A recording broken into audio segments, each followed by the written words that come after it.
Title, Ang Hating Gabi sa Lumang Bahay. Isang gabi, tatlong magkakaibigan ang nagpunta sa isang lumang bahay na sinasabing may multo. Gusto nilang patunayan na wala namang katakutan dyan. Pagpasok nila, biglang may malamig na hangin na dumaan at narinig nila ang kaluskos sa itaas na kwarto. Juan, uy, ano yon? May tao ba doon? Pedro, wala naman, siguro hangin lang. Carlo, tara silipin natin. Habang pumunta sila sa hagdan, biglang nanumbalik ang kaluskos at may narinig silang boses. Hindi kayo dapat nandito.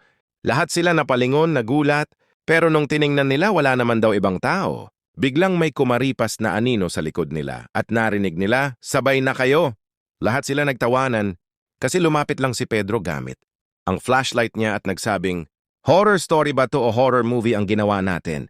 Kasi ako ang multo para sa inyo sa gabi na ito." Natawa sila lahat at umalis na may kwento pang multo si Pedro.